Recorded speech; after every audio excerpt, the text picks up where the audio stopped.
소망의 골짜기라는 제목의 말씀으로 하나님의 말씀을 듣도록 하겠습니다. 오늘 본문 말씀의 배경을 살펴보면 이스라엘은 BC 6세기에 바벨론으로부터 침공을 받아서 완전히 나라가 초토화되게 되었습니다. 당시에 잔인한 바벨론의 느부갓네살 왕은 이스라엘의 거룩한 성전에서 제사장들까지 학살하였습니다. 이스라엘 왕은 쇠사슬에 묶인 채 백성들이 보는 앞에서 바벨론으로 끌려갔고, 또 에스겔 선지자도 당시에 같이 그렇게 끌려갔습니다. 조국을 잃고 끌려간 머나먼 땅에서의 삶이 얼마나 고달팠겠습니까? 그렇게 나라를 잃고 타국으로 끌려간 지 70년이 난 세월이 지났습니다. 그래서 더 이상 희망을 찾을 수도 없는 1, 2년도 아니고 70년이면 정말 우리 지금의 100세 시대로 기준해도 거의 한평생을 다 보내는 세월인데, 이렇게 70년 동안 그런 정말로 힘든 나라를 잃은 상황 가운데서 하루하루가 절망의 나날로 살았다면, 70년을 그렇게 살았다면 정말 희망이라고는 찾기 힘든 그러한 시기가 아니었을까 생각을 해봅니다. 그러나 모든 희망을 잃어버리고 그렇게 절망에 빠져 있는 그때에 하나님께서 에스겔 선지자에게 마른 뼈들이 가득한 골짜기로 데려가서 이 마른 뼈가 다시 살아나는 그런 환상을 보여주셨습니다.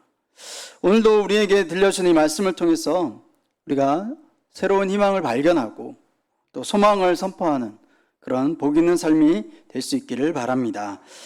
하나님께서 에스겔 선지자에게 오늘 본문에서 중요한 세 가지 말씀을 하시는데요. 첫 번째로 이 뼈들이 능히 살 수 있겠느냐라고 말씀하십니다. 3절에서 말씀하시죠. 이 뼈들이 능히 살 수 있겠느냐.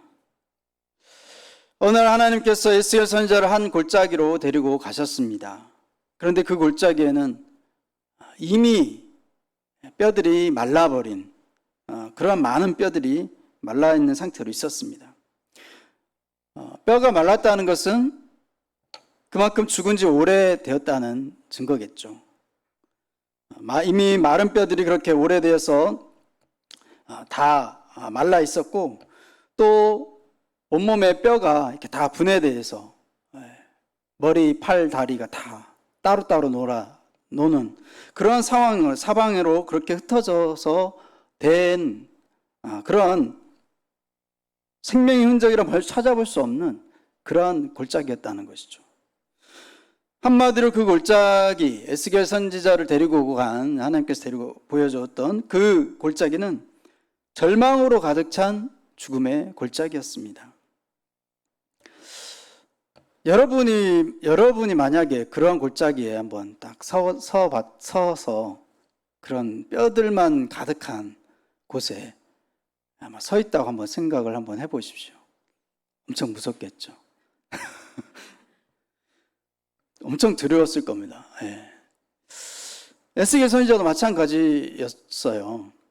두려움과 그런 눈앞에 펼쳐진 상황들이 정말 우리가 공동묘지만 지나가도 막 머리가 좀 쭈뼛쭈뼛 서시는 분들 계실 텐데, 두려움과 이런 난감함에 어쩔 줄 몰라 하는 에스겔에게 하나님이 말씀하십니다. 이 뼈들이 능히 살 수 있겠느냐? 에스겔 선지자에게 질문을 하시죠. 그러자 에스겔이 대답합니다.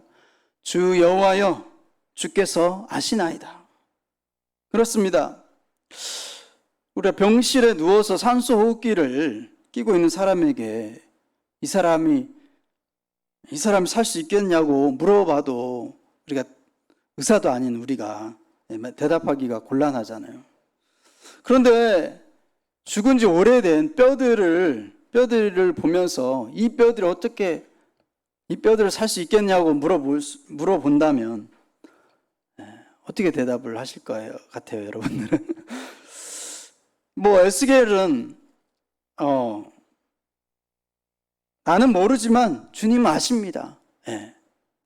솔직하면서도 믿음으로 대답을 했던 것을 볼 수 있습니다. 그렇습니다. 죽고 사는 것은 하나님의 손에 달린 문제이죠. 러시아의 문호 도스토옙스키는 희망이 조금도 없는 사람은 살 수가 없다. 희망 없이 사는 것은 살기를 중지한 것과 같다라는 말을 했습니다.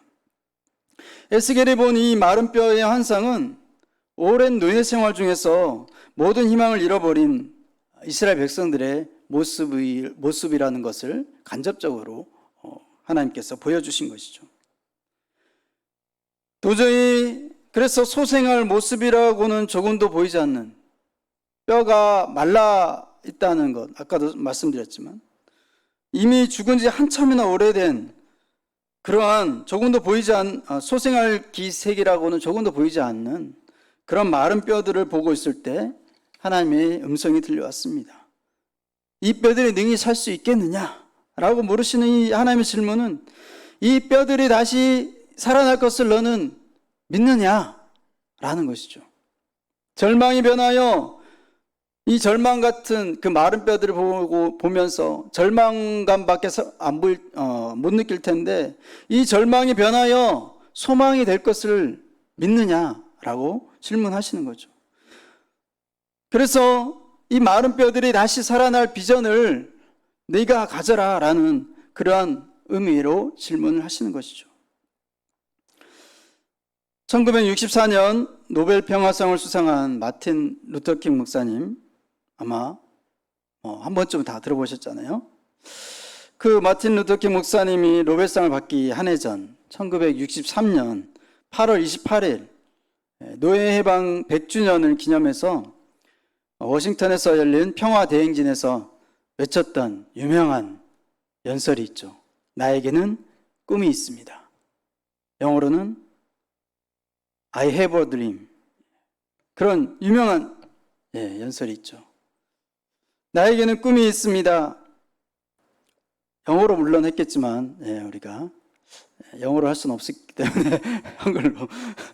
언젠가는 피로 물든 조지아의 언덕에서 옛적 노예의 아들과 옛적 노예 주인의 아들들이 형제애에 넘치는 밥상에 함께 앉을 수 있을 것이라는 꿈이 있습니다. 사람이 피부색에 의해 평가되는 것이 아니라 인격에 의해 평가되는 그런 날이 올 것이라는 꿈이 있습니다. 언젠가는 억압과 불의의 열기로 시달리고 있는 미시시피 주마저도 정의와 자유의 오아시스로 변모하게 되는 꿈이 있습니다. 언젠가는 모든 골짜기가 높아지고 모든 산과 언덕이 낮아지고 거친 땅이 평평해지며 구부러진 땅이 펴지며 주의 영광이 드러나 모든 사람들이 주의 영광을 함께 보게 될 것이라는 꿈이 있습니다. 마틴 루터킹 목사님은 이런 강력한 꿈이 있었기 때문에 수없이 많은 암살의 위험과 협박 속에서도 노예 해방 운동을 끝까지 펼쳐나갈 수 있었던 것입니다. 이 뼈들이 능히 살 수 있겠느냐? 이 하나님의 질문은 이미 죽은 지 오래된 사람들이 다시 살아날 수 있겠냐는 질문이죠. 오늘 저와 여러분에게 물으신다면, 이런 질문을 하신다면 어떻게 대답을 하시겠습니까? 만약 사람들에게 이런 질문을 한다면 대부분의 사람들이 이렇게 대답을 하겠죠. 에이 하나님, 아니 이미 죽은 지 오래된 바짝 마른 해골들 어떻게 살아날 수 있겠어요? 그것은 전혀 불가능한 일이죠. 말도 안 되는 소리죠. 라고 대답을 할 것입니다. 이것이 솔직한 대답이겠죠. 상식적인 대답일 것입니다. 인간의 경험의 한계, 이것이 인간의 경험의 한계이고 능력의 한계입니다. 그러나 하나님은 오늘도 절망 가운데 있는 우리에게 물으십니다. 소망이 사라졌다고 생각했던 내 자녀가 다시 변화될 수 있다고 믿느냐? 다른 사람은 몰라도 절대로 예수를 믿지 않을 것이라고 생각했던 너희 남편과 너희 부모가 예수를 믿고 구원받을 것을 믿느냐?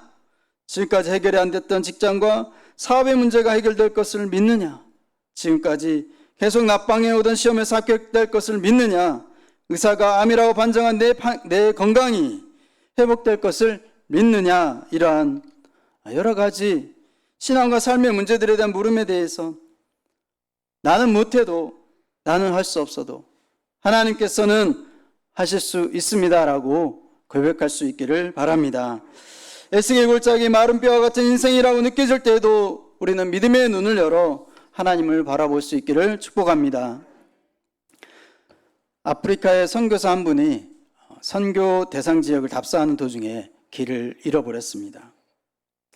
그래서 고심 끝에 그 지역에 사는 토인 한 사람을 가이드로 고용했습니다. 그런데 이 토인이 선교사를 이끌고 가는데 이상한 데로만 헤매고 다니는 것처럼 보인다는 것이죠. 그래서 선교사가 물었습니다. 여보시오, 당신은 도대체 길을 아는 것이요 모르는 것이요? 혹시 길을 잃어버린 것 아니요? 그랬더니 토인이 웃으면서 이렇게 말했다고 합니다. 선교사님, 정글에는 길이 없습니다. 내가 길입니다. 걱정 말고 나를 따라오십시오. 성경 말씀 같기도 하고요. 네. 그렇습니다. 믿음이 필요합니다. 오늘도 하나님을 향한 믿음 가지고 그 인도하심을 따라가시기 바랍니다. 우리는 길이요 진리요 생명 대신 예수님을 따라 소망의 길로 걸어갈 수 있어야 될 줄로 믿습니다. 두 번째로 하나님의 에스겔에게 말씀하십니다. 이 뼈들에 대해 대언하라. 오늘 본문 4절 함께 읽겠습니다. 4절 시작. 또 내게 이르시되 너는 이 모든 뼈에게 대언하여 이르기를 너희 마른 뼈들아 여호와의 말씀을 들을지어다. 아멘. 모든 뼈에게 대언하라. 마른 뼈들에 가서 말씀을 선포하라 라고 말씀하시는 것이죠. 어떤 말씀을 선포하라는 것입니까?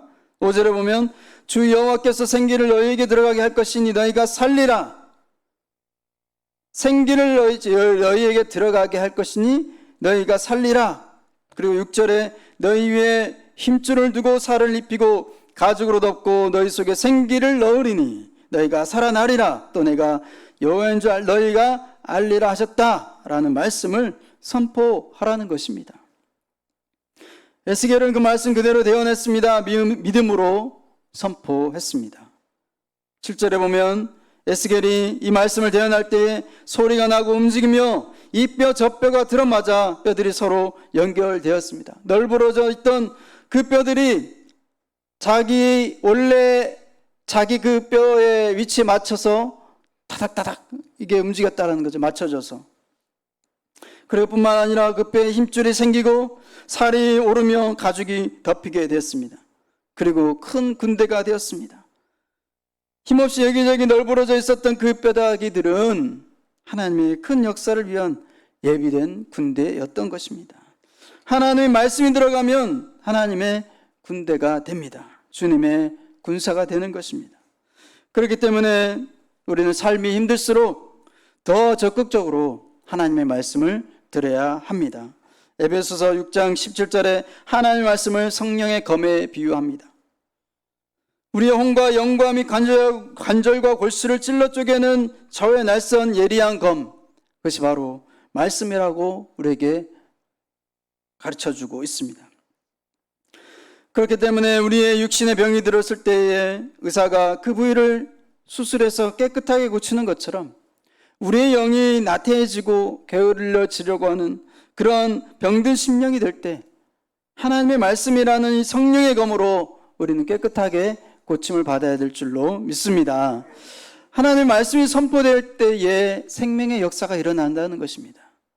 죄로 말미암아 죽었던 이스라엘 백성들이 에스겔을 통한 이 하나님의 말씀을 들었을 때에 우상을 섬기는 데서 떠나서 성전을 재건하고 하나님을 섬기는 자리로 다시 돌아오게 되었습니다. 언제 이러한 일들이 일어났습니까? 하나님의 명령을 쫓아 말씀을 대언할 때 일어났습니다. 그러므로 우리에게 중요한 일은 하나님의 말씀을 선포하는 일이 중요합니다. 하나님의 자녀된 자들이 누릴 수 있는 특권입니다. 그리스도와 연합된 자들이 누릴 수 있는 권리입니다. 믿지 않는 영혼들을 향해서 예수님이 당신을 위해서 십자가에 달려 죽으시고 부활하셨다라고, 예수님을 믿으면 모든 죄에서 사함받고 하나님의 자녀가 된다라고 그렇게 선포하고 말할 수 있어야 됩니다. 병든 자에게는 예수님이 채찍에 맞음으로 나음을 입었다고 예수님 말씀하셨다고 그렇게 대언해야 합니다. 눌린 자에게는 주님이 십자가에서 당신의 모든 저주를 담당하셨노라고 그렇게 선포할 수 있어야 합니다. 대언할 때 중요한 것은 하나님의 말씀을 선포하시는 것처럼 하나님 말씀하시는 것처럼 해야 한다는 거죠. 하나님께서 지금 나를 통해서 말씀하시는 그러한 믿음과 확신을 가지고 선포해야 마른 뼈가 다시 살아나는 그런 그러한 역사가 일어날 줄로 믿습니다. 마지막으로 생기를 불어서 살게 하라고 말씀하십니다. 생기. 에스겔 선지자가 말씀을 대언할 때에 죽은 뼈들이 다시 살아나는 기적이 일어났습니다. 그러나 9절에 보면 하나님께서 생기에게 생기야 사방에서부터 와서 이 죽음을 당한 자에게 붙어서 살아나게 하라 라고 대언할 것을 말씀하십니다. 여기서 생기라는 원어는 루아흐인데 바람, 호흡, 영이라는 뜻을 가지고 있습니다. 천지를 창조하실 때 유일하게 인간에게만 이 루아흐, 하나님의 영, 하나님의 호흡을 불어넣어 주셨습니다. 이렇게 생기야 사방에서부터 와서 이 죽음을 당한 자에게 붙어서 살아나게 하라 명하였더니 사방에서부터 생기가 불어와 죽어있는 자들에게 들어가서 그 생기가 들어가서 죽었던 뼈들이 살아났던 것입니다. 그 골짜기에 죽어있던 정말 많은 그 뼈들이 전부 생기가 들어감으로 인하여서 일어나서 큰 군대가 되었던 것입니다. 이제껏 적막하기만 했던 그 골짜기, 죽음의 적막감이 흘렀던 그 절망의 골짜기는 생기가 들어감으로 인하여서 말씀과 생기가 들어감으로 인해서 생동감이 넘치는 그런 생명의 골짜기로 소망의 골짜기로 바뀌어졌습니다. 그러므로 하나님의 성령 이 루아흐 안에서는 결코 그 무엇도 우리를 절망시킬 수 없는 줄로 믿습니다. 어느 종합병원 내과 전문의의 고백입니다. 이 의사는 자기가 의사가 된 것을 후회할 때가 있었다고 합니다. 어떤 때냐면 그 보호자들에게 수술 앞두고 보호자들에게 희망이 없습니다. 장례를 준비하십시오. 살 수 없습니다. 이렇게 절망을 선언할 때면 너무 힘들어요. 그 무서운 외로움이 그렇게 찾아온다고 했다고 합니다. 그래서 내가 왜 의사가 되었을까? 그런 말을 한다는 것 자체가 의사로서 되게 힘들었다는 거죠. 네. 그러나 무서운 수술을 앞에 두고서도 보호자들에게 살아납니다. 이 수술을 하면 살아납니다. 반드시 살아나게 될 것입니다. 희망이 있습니다. 이렇게 선포하게 될 때는 의사가 되기를 잘했다라는 생각을 하게 됐고 하나님 앞에 감사하게 됐다라는 그러한 예화가 있습니다. 생기야 사방에서부터 불어와 이 뼈들을 살아나게 하라. 이 말씀이 선포되자 이곳저곳에서 일어나는 소리가 들렸습니다. 그래서 힘이 있는 큰 군대의 힘찬 약진이 이제 시작되었습니다. 그렇습니다. 문제가 있을 때는 내 인생이 끝장났다는 것이 아니라 다른 방향으로 터나라는 하나님의 음성이라는 것이죠. 우리 인간은 쉽게 절망합니다. 어두운 골짜기 속에서 절망할 때가 참 많이 있습니다. 그래서 아무도 찾아오는 이 없는 흑암의 골짜기에 누워서 눈물을 닦는 사람들이 있습니다. 그러나 하나님은 이 절망의 골짜기를 넘어 계시는 희망의 하나님인 줄로 믿습니다. 오늘도 마른 뼈 같은 우리의 삶 속에 오셔서 생기의 영을 불어넣어 주셔서 일어나게 하시고 또 힘 있는 군대가 되게 하셔서 큰 역사를 이루시는 분, 그분이 바로 우리 하나님이신 줄로 믿습니다. 에스겔 골짜기는 절망의 골짜기 아니라 소망의 골짜기입니다. 인간적인 눈으로 볼 때는 절망으로 가득 찬 그러한 죽음의 골짜기였지만 하나님에게 있어서는 하나님의 비전을 보여주기 위한 소망의 골짜기였다는 것이죠. 코로나19 바이러스가 다시 확산되어 많은 사람들의 절망감에 에스겔 골짜기 마른 뼈들처럼 그렇게 메말라 가고 있습니다. 이렇게 모든 사람들이 절망할 때 우리는 희망을 선포해야 합니다. 우리의 소망은 예수 그리스도밖에 없다고 선포해야 합니다. 그 예수님을 만나면 절망 속에 있던 영혼이 소생하여 주님의 군사가 될 줄로 믿습니다. 성령으로 충만하면 그 어떤 고난의 상황 가운데서도 우리는 소망의 길로 나아갈 수 있습니다. 먼저 믿는 우리가 성령으로 더 충만하기를 사모하며 나아갈 때 하나님의 말씀을 믿음으로 선포하게 될 줄로 믿습니다. 캄캄한 인생을 헤매는 이들에게 말씀의 등불을 비추어줘야 합니다. 세상 모든 사람들이 울고 있을 때 성령 안에서 우리는 환한 웃음을 선물하시기 바랍니다.